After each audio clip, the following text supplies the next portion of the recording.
More from France 24's Seema Gupta, who joins us from Rome. Seema, President Mattarella was actually at Wembley, wasn't he, watching last night's match? And it seems like a very much a hero's welcome for the football team, but also for a tennis player as well. Exactly. I mean, it's a celebration, I guess, of Italian sport. Sergio Mattarella, the president, inviting the entire team to come to the Quirinale, the presidential palace here in Rome. But he also invited Matteo Berrettini. Now, he's the Italian that made it to the final of Wimbledon, the first time ever, historic moment, really, even though he lost to Novak Djokovic. But in the end, he made it to that position. So he's been invited as well to the party, I guess.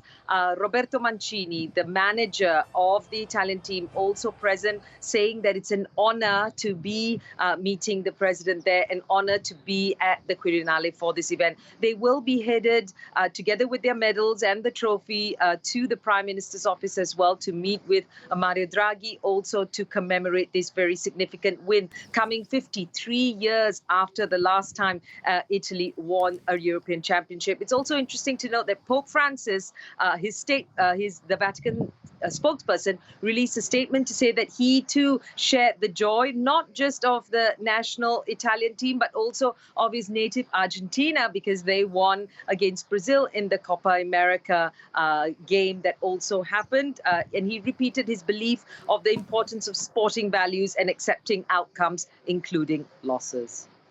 Okay, wise words there from the Pope by the sounds of things. So some very good news for Italy, some very welcome good news given everything Italy's been through these last 18 or so months. But nevertheless, some reminders that all of this is happening in the context of a pandemic, Seema. Yes, absolutely. I think that really is in the back of the minds of a lot of Italians, simply because, as you mentioned, 18 months, a really tough situation for Italians, both in terms of the health. The country has lost more than 127,000 lives, the largest loss in the European Union.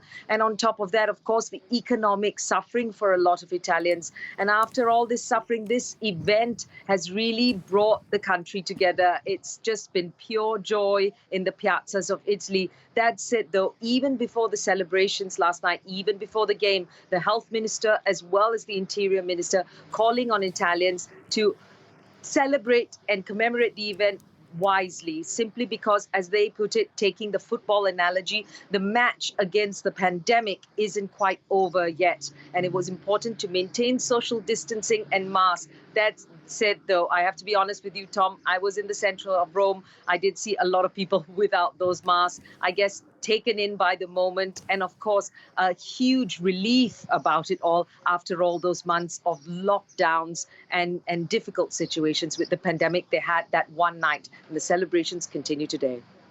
Okay, well, thank you very much indeed for bringing us up to speed on all of that. Seema Gupta in Rome. Thank you so much.